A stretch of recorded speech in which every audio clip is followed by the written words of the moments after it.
Boa noite, igreja. Tá funcionando? Tá, né? Boa noite você que nos acompanha pelas redes sociais. Mais um dia na presença do Senhor. Não sei se vocês se lembram, uma semana atrás estava o quarteto aqui. Na verdade, a sensação que temos é que parece que eles vieram aqui hoje de manhã. De tão rápido que está passando o tempo. Se nós pensarmos, parece que já se passaram 7 dias. Não. A sensação é que o tempo está passando muito mais rápido do que outrora. Hoje nós vamos conversar um pouco sobre a questão de filiação, ou seja, algo que nos gera identidade. Não sei se todos sabem, e eu até brinco que quando eu cheguei em Pouso Alegre, pastor Isaías, eu não andava, eu não saía sozinho, eu era puxado de um lado para o outro. Cheguei aqui, Neide, com 2 meses de vida, então por isso que eu não andava e não saía. Eu nasci em São Paulo, mas a minha identidade foi tirada em Minas. O meu RG começa com MG, e aí segue uma sequência de 7 dígitos. Então a minha identidade é mineiro. Fui criado em Minas. Aprendi a admirar, a gostar e a apreciar. E nós não falamos pão de queijo. A gente emenda tudo. Pão de queijo. E o negócio é bom. Onde nós formos, se tiver uma mesa posta, a primeira coisa que nós olhamos é se tem pão de queijo. Por quê? Porque nós aprendemos esta cultura mineira. Eu me lembro que eu fiz uma viagem, fiquei 15 dias fora e já estava tendo crise de abstinência de pão de queijo. Por quê? Porque o organismo, Neide, parece que sente falta. E aí, como bom mineiro, descobrimos que dá para rechear o pão de queijo. E aí você pode colocar o recheio que a sua criatividade trouxer. E uma coisa que já era boa, fica melhor ainda. Por quê? Porque nós aprendemos a cultura mineira. Nós, então, desenvolvemos essa identidade com o estado de Minas Gerais. Eu convido você, por gentileza, Peterson, 1 João, não é o Evangelho, não, 1ª carta de João, capítulo 3, nós vamos ler versículo 1 e 2.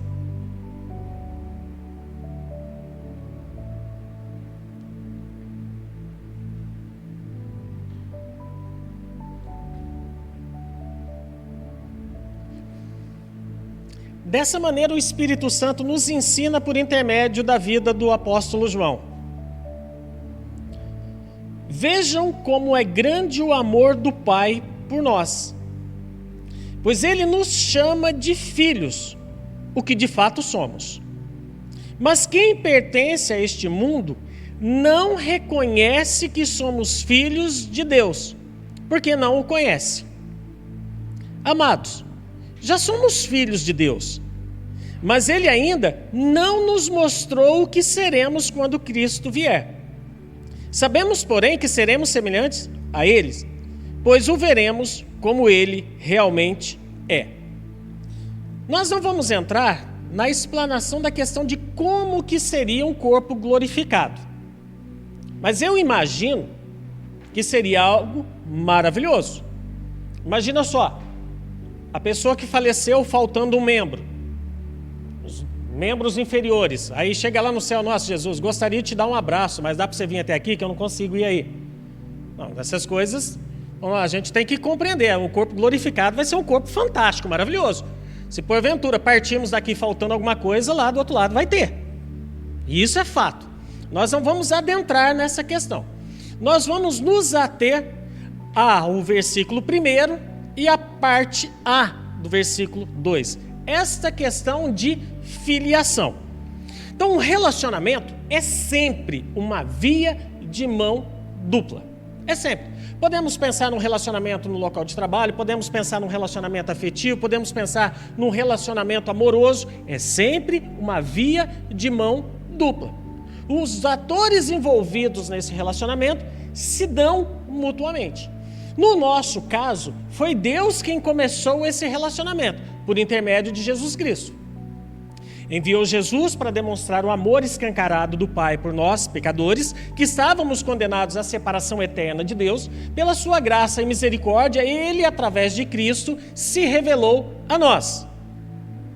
Deus, então, Ele agiu primeiro.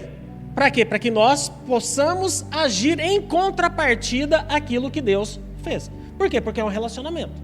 Faz, recebo, devolvo a ação e assim o relacionamento é estabelecido. Deus, então, Ele se revela como Pai e quer que entendamos essa paternidade, ou seja, nos identifiquemos com essa verdade. E isto, sim, gera identidade. A grosso modo, eu preciso entender que sou filho de Deus, a despeito de toda e qualquer situação. Isso é fato. Na alegria ou na tristeza, sou filho de Deus. O problema que nós temos enxergado e verificado de um modo geral é a dificuldade da gente entender. Por exemplo, eu, Carlos, eu sou o pai, eu sou o professor, eu sou o pastor, eu sou funcionário público, eu sou um cidadão, ou seja, está tudo aqui dentro. Só que acima disto tudo, precisa prevalecer o meu entendimento de que eu sou filho de Deus. Isso é fato. E isto vai prevalecer a partir do momento que eu der a devida importância.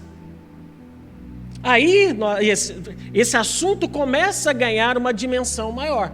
Porque enquanto fica naquilo que a gente costuma falar da letra fria da lei, que a própria Jesus Cristo disse, olha lá, a letra mata, a letra é fria.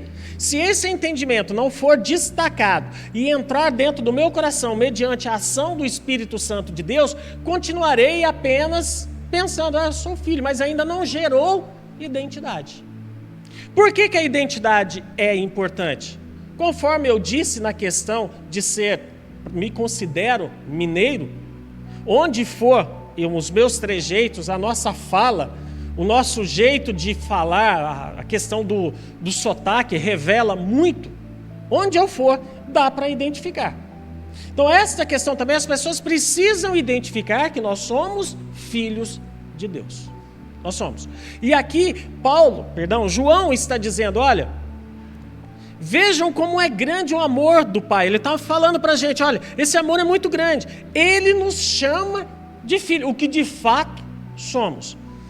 Em direito, nós usamos sempre duas expressões muito interessantes. Uma coisa é de direito, outra coisa é de fato. Vou explicar para os irmãos que fica bem mais fácil da gente entender. Vamos imaginar, eu tenho uma casa e alugo esta casa ao Lucas. A casa é minha de direito. Mas quem está na posse da casa é o Lucas que alugou. Então nós podemos dizer que a casa é dele de fato. Ou seja, quem toma conta da casa é ele. Então aqui nós estamos diante daquilo que João está ensinando, que olha, o importante não é aquilo de direito, é o que realmente é de fato. Vamos imaginar, você vai comprar um carro. Aquele carro, você olha o preço médio dele, R$40 mil. Existe uma tabela onde vai te dar as informações, o modelo do carro, o ano do carro e o valor de mercado daquele carro. Todo carro daquele ano, daquele modelo, será o mesmo valor de 40 mil? Não. Se é um carro bem conservado, um carro pouco rodado, você provavelmente irá encontrar um valor superior àqueles 40 mil. Agora, se já é um carro que já está bastante rodado, o seu proprietário não teve os devidos cuidados, dificilmente ele conseguirá encontrar aqueles 40 mil no valor que ele está pedindo. Mas existe ali um referencial, um parâmetro. E o que a igreja de Cristo anda pecando hoje é de não ser esse parâmetro para aquilo que João está falando dos filhos que não pertencem a Deus, os quais ele chama o quê? Mas quem pertence a este mundo. Eu acho muito bonito a maneira como João colocou. os filhos de Deus, ele está falando, olha, nós somos filhos de Deus, nós somos de fato filhos de Deus. Mas aqueles que pertencem ao mundo, ele não está falando aqui são filhos do capeta, são filhos de Satanás, filhos de Beelzebul. Não, está falando que pertencem ao mundo. Isso nos leva a entender que se nós demonstrarmos que somos filhos de Deus, e um pouquinho mais abaixo a gente vai entender o posicionamento do filho de Deus, aquele que pertence ao mundo pode se tornar filho de Deus através do relacionamento com a gente. O problema é que, por vezes, nós servimos de pedra de tropeço para as pessoas a chegarem até Cristo. A gente fala, olha, mas tem que ser assim, tem que ser assado, tem que ser daquele jeito, que não sei. Não. Jesus desconstruiu tudo isso. Quando ele disse os versículos, aliás, os deveres, aliás, as responsabilidades que nós precisamos fazer, os mandamentos se resumem a 2. Amar a Deus sobre todas as coisas e a teu irmão como a ti mesmo. É isso? Não. O versículo diz, a teu próximo, como a ti mesmo. Então Jesus vem escancarando justamente isso. Então tem que amar meu irmão. Beleza, então. Lucas, sorte sua que você é meu irmão, então eu te amo. Quem quiser que eu ame, se torne meu irmão. É isso? Não. Jesus está dizendo que é para a gente amar o próximo. E aí vem aquele bonitinho, lindo, mas, oh, Senhor, quem é meu próximo? E aí Jesus traz a parábola do bom samaritano para demonstrar quem é o próximo. Então o próximo, ele pode inclusive ser um irmão, mas não necessariamente ele será um irmão. Então isso tem que ficar bastante escancarado e esclarecido na nossa mente. Porque nós temos o hábito de revelar o nosso amor fraternal àqueles que estão dentro da igreja. E ainda assim, nem todos, né? Nem todos, que a gente é bastante seletivo. Ainda bem que a gente não é Espírito Santo de Deus, senão a gente está lascado, né? E a gente fala, não, esse vai para o céu. É aquele negócio, né? Esse vai para o céu, aqui não vai, e aquele ali também. Olha como que nós agimos e temos essa dificuldade. O amor, então, vem de Deus. E o fato desse amor vir de Deus produz filhos. Filhos. Temos que entender isto. Mas a parte B do versículo de número 1 diz assim, mas quem pertence a este mundo não reconhece que somos filhos de Deus. Por quê? Porque não conhecem a Deus. E aí vem a pergunta, e esse povo que não conhece a Deus, irá conhecer Deus de que forma? Através das nossas vidas. Que foi o que Jesus veio fazer. Costuma-se dizer que Jesus, inclusive, foi o maior missionário que existiu. Por quê? Porque ele veio revelar o Pai. Como que nós vamos fazer discípulos? Como que nós vamos fazer irmãos se essas pessoas não conhecem a Deus, porque nós não revelamos Deus para essas pessoas? E não é revelar Deus de palavras, não, é de fato. Olha lá o que João está falando. É nas nossas atitudes. Não é falar assim, olha, você sabia, se porventura você vir aceitar Jesus, você tem um lugar lá em cima? Não, é demonstrar com as nossas atitudes. Mesmo passando em lutas, passando por tribulações e dificuldades, nós precisamos mostrar, olha, é assim que se porta, de fato, quem é filho de Deus. Não é ficar brincando e aquilo. Não. Pensa bem, a Tati daqui a alguns anos vai se formar. Ela tem que ter o quê? Postura de médica. Se nós não conseguirmos identificar nela, através dos atos dela, que ela é médica, vai adiantar ela conversar? Está aqui o meu diploma. O diploma vai mostrar que ela é médica de direito. Mas as atitudes dela demonstram que ela é médica de fato. O Lucas, olha, está aqui o meu CRC, que é... O que quer dizer mesmo? Agora fugiu. Registro, até engrossou a voz, você viu, né? É o registro, lembrando do irmão Zaqueu, é o registro no Conselho Regional de Contabilidade. Se ele mostrar esse registro pra gente, mas de fato, Lucas, eu tô com uma dúvida, como é que eu faço uma declaração de imposto de renda? Rapaz, essa aula eu faltei. Pronto, acabou. Contador de direito, mas não é de fato. Então não adianta nós enchermos a nossa mente, é claro, devemos fazer, mas não adianta enchermos a nossa mente de versículos bíblicos, sairmos declamando essas verdades, mas não vivenciarmos essas verdades. Seremos filhos de direito, mas não seremos de fato. As pessoas não irão identificar isto em nós. Então nós temos dois grupos de pessoas, os filhos de Deus e os filhos, vamos chamar assim, do mundo, mas mundo em que sentido? Sistema humano hostil que controla essa esfera terrestre. É esse sistema ruim. Não estou pregando placa de igreja, estou pregando o quê? O reino de Deus. Porque se placa de igreja fosse tão importante, Figueiredo, não ficava lá fora, estava aqui dentro, guardado. Percebe a diferença? Então é este ponto que a gente precisa compreender. Então João diz que, de fato, e logo em seguida, ele vai dizer o quê? Versículo de número 2, amados, já somos filhos de Deus. Já é o que em língua portuguesa? Adjunta adverbial de tempo, é agora. Serei filho de Deus. Não, amado, você é filho de Deus, é agora. Isso é que é o gostoso. Aceitou Jesus, se torna filho de Deus imediatamente, não tem que ir no cartório, levar certidão, né? Agora vou mudar o nome do meu pai aqui, vamos processo aqui, colocar aqui, né? Deus Todo-Poderoso, agora meu pai. Não precisa de nada disso. Por quê? Porque é de fato, não é de direito. Então isso nós precisamos compreender. E aí vem uma parte bem legal. Eu entro assim, sabe, dentro da Bíblia, assim, eu falo, meu Deus do céu, o que é a confiança, né? Primeira coisa que Jesus fez foi o quê? Ir para o deserto, ser tentado pelo capeta. Quem que levou Jesus para o deserto para ser tentado? O Espírito Santo de Deus. Olha o que é a confiança em Jesus. Pensa bem. E aí, o texto diz que o Espírito Santo levou Jesus para o deserto para ser tentado. E aí vem o capeta. Jesus jejuou 40 dias e 40 noites.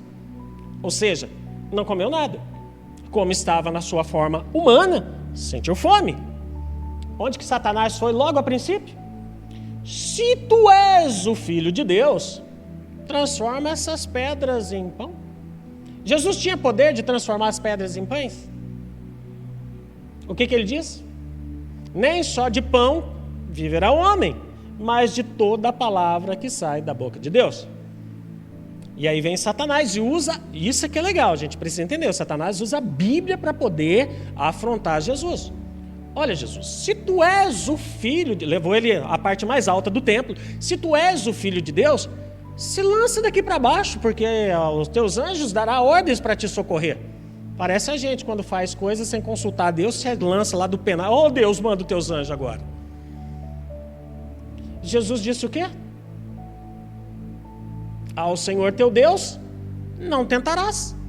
Isso é para a gente aprender. Ah, Deus é comigo onde eu for. Está tendo um tiroteio lá embaixo. Vou passar lá no meio do tiroteio. Vai morrer. Ao Senhor teu Deus não tentarás. E aí vem a terceira parte. Satanás diz, olha, tá vendo esse mundo? Tudo é meu. Mas é uma coisa interessante, né? Isso, tá vendo como é que é bom a gente ler e entender a Bíblia? O mundo era de Satanás até Cristo ressurgir, porque diz a Bíblia que nem a chave da casa de Satanás está na mão dele. É doideira, né? E aí Satanás diz, olha, isso daqui tudo é meu. Se você se prostrar e me adorar, te dou um pedaço aí.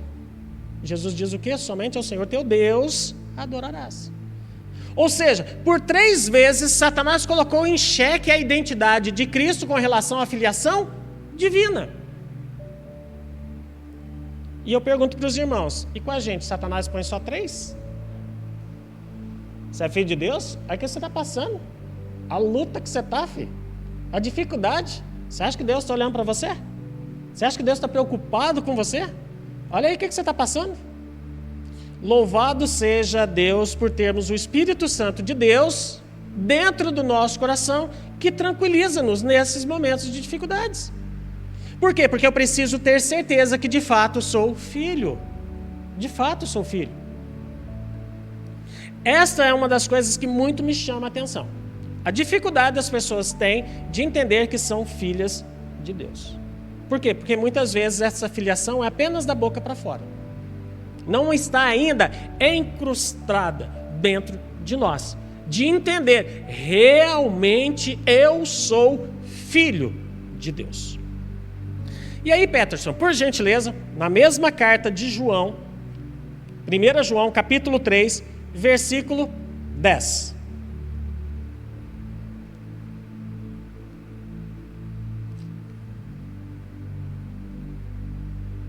Assim podemos identificar quem é filho de Deus e quem é filho do diabo. Aqui João já escancarou.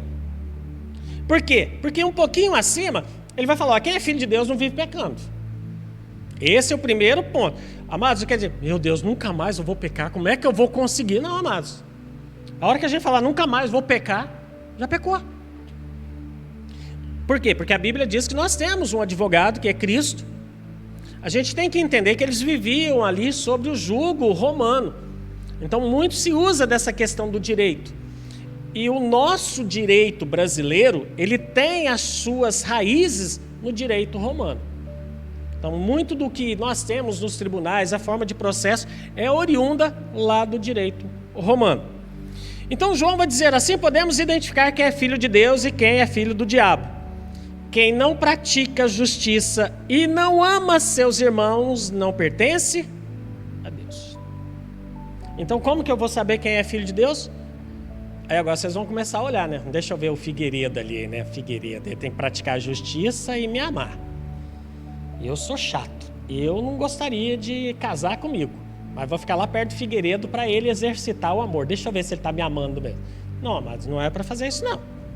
É para a gente agir naturalmente. Então, João aqui, ele demonstra, olha, tem o filho de Deus e tem o filho do capeta. Primeiro ponto, então, que aí eu acho interessante. Vocês cantaram, eu não vou cantar, não é essa a questão. Da justiça de Deus aqui na primeira música. Vocês falando, olha, Senhor, eu quero viver a sua justiça, algo mais ou menos assim no verso, eu não lembro. Mas falou da justiça de Deus. Então, esse ponto, a gente tem que entender como que é essa justiça de Deus. Somos pecadores? Somos. Deus nos ama? Ama. Isso é justiça? É. Quem é casado, né, e tem filhos, filho pisou na bola, fez alguma coisa que entristeceu o teu coração. A partir de hoje você é meu ex-filho. Nem existe isso. Aquele ali é meu ex-filho, tá vendo? Não, não tem. Não tem essas expressões. Por quê? Porque continua sendo filho. Nós corrigimos por quê? Porque amamos. Aplicamos a justiça por quê? Porque queremos que ele também aprenda. E aí vem a questão de, quando Tiago diz, né, que nós não somos justos por nós mesmos, mas somos justificados pelo sangue de Cristo. Vês que a oração de um justo é poderosa e eficaz. Por quê? Porque é o sangue de Cristo que está sobre nós. E diante disso eu tenho um relacionamento com Deus baseado na filiação. Sou filho. Ó, pai, estou cansado. Ó, como é que eu estou passando? Estou padecendo. Estou difícil. Me ajuda. Deus sabe das nossas dificuldades? Sabe. Mas nós precisamos o quê? Reconhecer a soberania e dependência dele e chegar, olha, Deus, está difícil. Está difícil. E a verdade de entendermos esse relacionamento é tão grande que Jesus nos ensina a famosa oração: Deus nosso que estás no céu. É assim? Não. Ele disse o quê? Pai. Filiação. Mas nós temos dificuldade. Por quê? Porque fomos instruídos e ensinados que o ser celestial maravilhoso, o qual nós deveríamos chamar de Pai, que costumeiramente chamamos de Deus, é um velho barbudo com cajado na mão querendo bater na gente. Se você fizer isso, Deus vai te castigar. Para a criança pequenininha. Aí a criança já cresce com aquilo. Nossa, Deus é um carrasco. Não vê a hora de eu errar para poder tacar o sarrafo em mim. E aí vem essa dificuldade de entender um Pai amoroso, revelado na pessoa de Jesus Cristo. Justiça de Deus, então. Ama, perdoa, age com misericórdia, inclusive com os inimigos. Eu me lembro de uma situação, já disse para os irmãos, agora em janeiro completei 29 anos de prefeitura, e trabalhar na prefeitura, Neide, é a coisa mais gostosa do mundo. Todas as pessoas nos respeitam, nos amam, nos consideram, nos tratam com carinho, não tem perseguição. Quando troca o prefeito, então, é a coisa mais linda, amados. O prefeito que entra pensa que você apoiou aquele que saiu e não queria que ele entrasse. O que saiu pensa que você estava apoiando aquele que entrou. Ou seja, um ano a gente está perdido antes das eleições e um ano está perdido depois das eleições. Durante o segundo e terceiro ano, aí o prefeito começa a gostar da gente. Aí depois, no quarto ano, ele começa a desgostar da gente porque pensa que a gente vai apoiar o outro que vai entrar. E aí começa o ciclo. Resumindo, a gente tem 2 anos dentro da prefeitura que a gente é amado e tem 2 anos da prefeitura que a gente ninguém sabe se gosta da gente ou não. É assim que funciona. E num desses períodos, estava eu sendo perseguido. E aí vem aquela conversa de filho para pai. Ô pai, o rapaz lá está me perseguindo, parece assim, né? Briga de escola, né? Ô pai, o menino bateu em mim lá. Vai lá resolver. É assim, vê como é que é gostoso? E aí falando, Senhor, eu te sirvo, olha lá o que fulano está fazendo comigo. Pesa a tua mão sobre ele. A oração de muitos de nós. Vamos ser sinceros, aqui a gente está em família.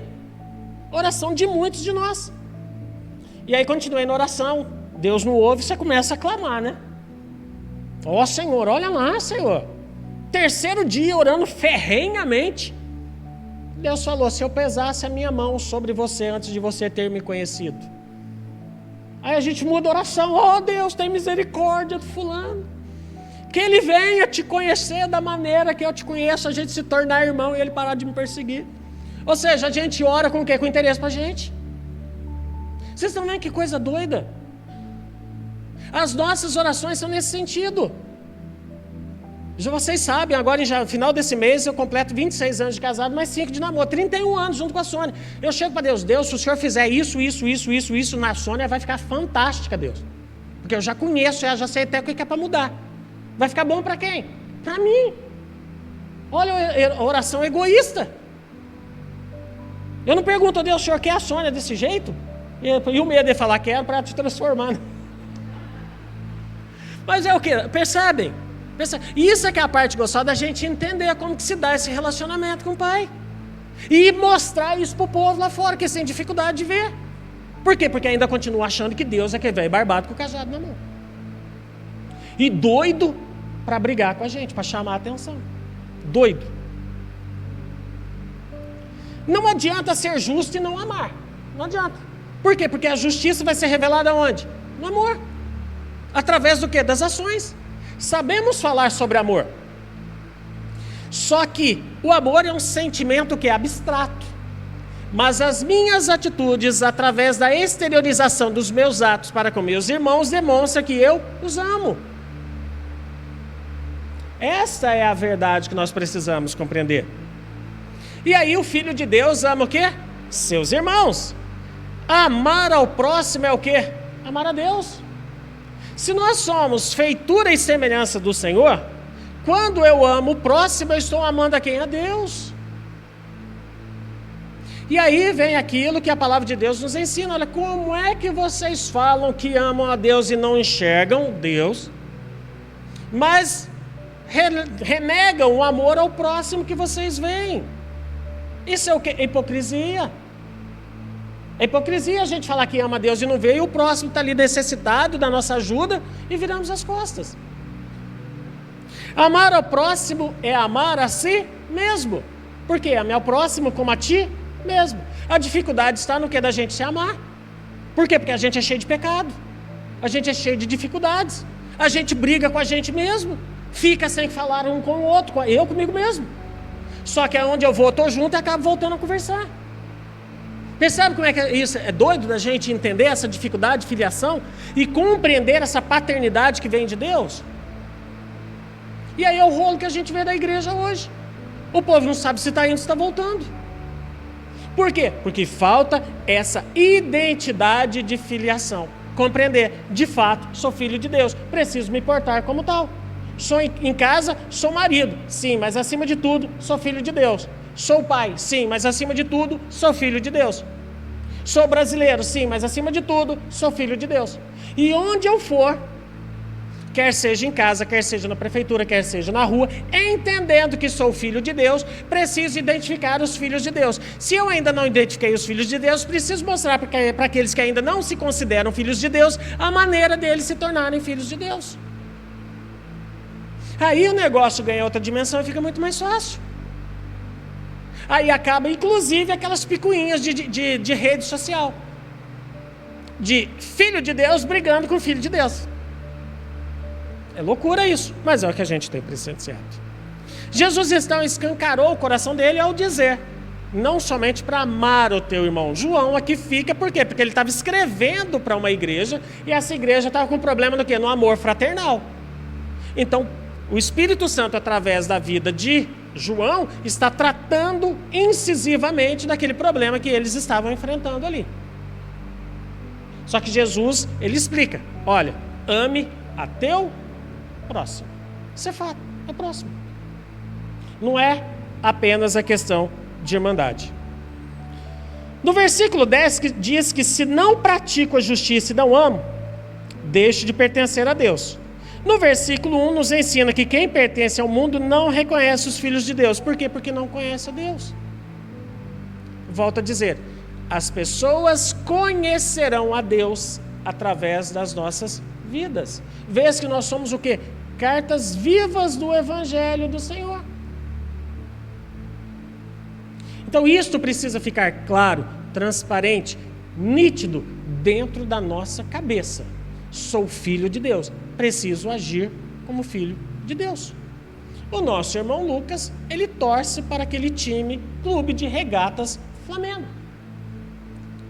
Se nós vermos o nosso irmão Lucas com qualquer outra camisa de um time de futebol que não seja o Flamengo, vai adiantar ele sapatear e falar, não, eu sou flamenguista, vocês precisam acreditar em mim?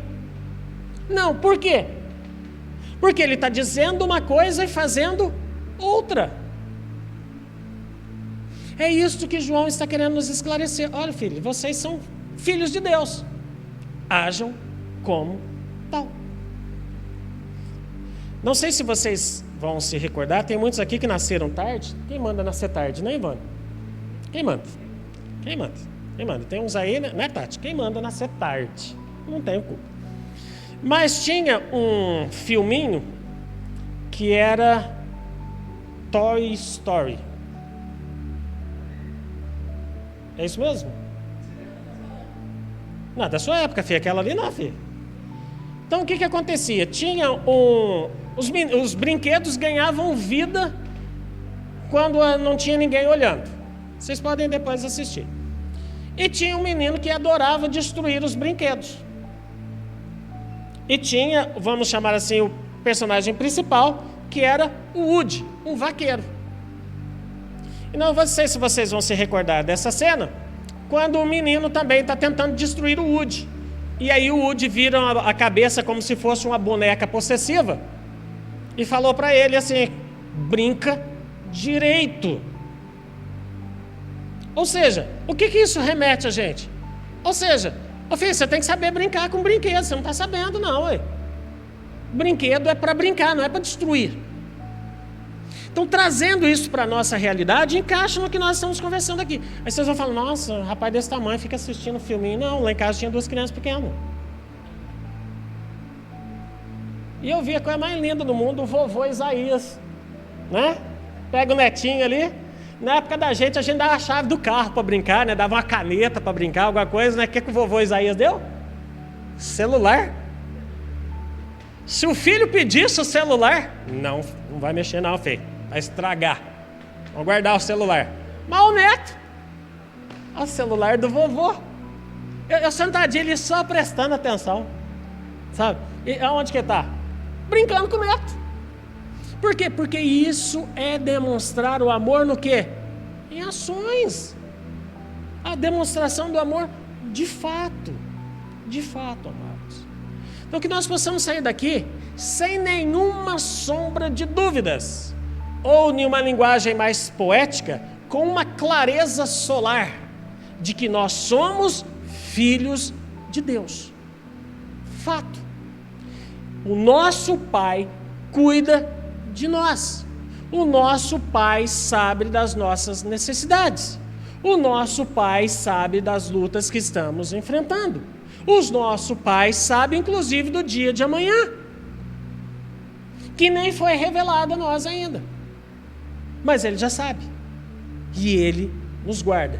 Por quê? Porque até aqui o Senhor nos ajudou. Até aqui. O nosso Pai tem nos ajudado. Logo, preciso me identificar como filho de Deus, agir como tal, e com isso fazer Deus conhecido àqueles que pertencem ao mundo, a fim de trazê-los ao arrependimento. Então é o quê? É com a nossa atitude. Paulo diz, fiz-me escravo com os escravos. E outro dia eu estava lendo um livro, os irmãos moravianos, isso já faz tempo, coisa de mais ou menos, aí eu já não era nascido não, tá? Uns 100, 150 anos atrás, isso é loucura. O que esses irmãos moravianos fizeram? Se venderam como escravos, isso é loucura, para poder ir até, junto com os escravos, até uma terra distante, um país distante, para fazer o quê? Pregar o evangelho. Isso é loucura, amados. E isso é entender o que é filiação. Não, esses aí são meus pretensos irmãos. Então, vou mostrar para eles como que um filho de Deus se porta numa situação dessa. Essa é a verdade, essa é a parte gostosa da gente entender como que se vive o Evangelho de Deus. Só que as igrejas aí hoje estão pregando o quê? Prosperidade. Agiotagem gospel. Você dá 10, Deus te dá 1.000. Isso é agiotagem gospel. É querer receber com usura, né? Ó, Deus, eu estou te dando 10. Você vai me dar 1.000. Isso não é usura? O que a palavra de Deus fala sobre usura? Agiotagem? Condena. Mas em um país onde a mega sena de final de ano acumulada, formam-se filas quilométricas nas portas das loterias, não há de se esperar que existe um nicho de mercado muito grande a ser conquistado pelos pregadores da prosperidade. Vou contar uma historinha para vocês, não vou falar época nem nada, para vocês não tentar identificar as pessoas. Eu e Sônia conhecemos a pessoa, então não é alguém que contou, não. Essa pessoa, isso deve ter uns 15 anos para mais, vendeu os móveis da casa dela para comprar uma fronha ungida. Na época, 15 anos atrás, ela pagou R$500 na fronha ungida. E, amado, vocês me conhecem, não aguentei, não segurei. Falei, ô irmã, você pagou 500 conto numa fronha? Foi. E o jogo de cama completo está em quanto? Não ganhou nada daquilo que prometeram para ela. Ficou chateada com quem? Com Deus. Com o Pai. Aí depois a ficha caiu e agora ela está bem, graças a Deus. Então percebe a situação que a gente tem que entender? É isso, é isso. Jesus fala lá, filho, se tiver o que comer, que beber, que vestir, está satisfeito. Busca primeiro o reino de Deus e todas estas coisas serão acrescentadas. Você já viu algum passarinho morrendo de fome? Se ele estiver solto, preso na gaiola, não vale. Já viu algum passarinho que morreu de fome? Se Deus cuida dos passarinhos, e aí ele pega e fala, olha, Salomão nem na sua glória, olha os lírios do campo, lindo, maravilhoso, depois vai ser queimado. Nem Salomão na sua glória vestiu igual eles vestem. Aí a gente fica imaginando, né, um lírio, a roupa de Salomão, né, deve ser uns lírios, alguma. Mais importantes são vocês para Deus. Só que a gente tem dificuldade, o negócio é muito claro, é escancarado. É aquelas provas de português que fazia aquelas perguntas, né? O que você entendeu do texto? Você não tinha entendido nada. Mas você não podia falar que não tinha entendido nada. Imagina só, interpretação do texto. O que você... Professor de português, você judiava na gente. Sabe? Interpretação de texto. O que você entendeu do texto? Tem que escrever alguma coisa. Bom, o que eu pude perceber, não percebeu nada, a gente inventava umas coisas lá, porque você não entendia. E por que eu estou falando isso? Porque a gente lê a Bíblia e por vezes não entende. Qual que é a diferença? A diferença é que não dá para você chegar para o professor de português, ô dona, que aí a gente chamava o professor de dona, né? Ô dona, eu não entendi nada, o que quer dizer esse negócio aqui? Ah, meu filho, a interpretação é algo bastante subjetivo. Mas com a Bíblia dá. Ô Deus, está difícil, não entendi o que quer dizer isso daqui. Desenha para mim. Aí o Espírito Santo mostra. Só que a gente tem medo. O Espírito é santo. Se eu chegar perto dele, ele não vai ficar santo. Aí outra coisa para um outro momento para a gente conversar. Se a minha santidade, eu aproximo de alguém que em tese, ao meu olhar, não é santo, e sou contagiado por aquilo que ele não é santo, alguma coisa está errada comigo. Jesus comia com pecador e não virou pecador? Pelo contrário, o povo falava, olha, ali vai um beberrão e um comilão. Ou seja, Jesus gostava de comer e tomar uma com moderação. Porque o povo vai pensar, não, Jesus andava caído para a rua. Não, sabe? Então a gente tem que entender isso. E Jesus comia, Jesus se alimentava, mesmo depois ressurreto. Que aí é outro momento que a gente pode também conversar. Ressurreição de Jesus. O que os discípulos um falou para o outro? Parece aquela música do John Lennon, o sonho acabou, vamos encarar a realidade. Jesus falou que ia vir, não veio. O sábado ali onde eles estavam esperando, né? Aí depois veio o domingo, nada. Quando veio eles encontram com Jesus. Se for pescar, não encontrou nada. Jesus preparando o quê? Churrasco de peixe. E ainda, olha, já viu algum espírito comer? Aí é que entra, a gente fica louco, né? No corpo glorificado. Será que lá no céu vai ter churrasco de peixe? Jesus comeu. Não sei, mas já que chegar lá, nós descobre. É a surpresa, isso que é a parte gostosa da situação. Então, nós precisamos justamente entender essa fidelidade de Deus para conosco. Eu sou filho de fato. E com relação à bebida, e às vezes os irmãos vão falar, nossa, mas aí está estimulando a bebedeira. Amados, nós temos que entender a época de Cristo, nós temos que entender a nossa época agora. A quantidade de acidentes que tem causado por conta de motoristas alcoolizados, não bebe. Por quê? Porque Paulo vai falar, todas as coisas me são lícitas, mas nem todas me convêm. Que Deus tenha misericórdia de nós.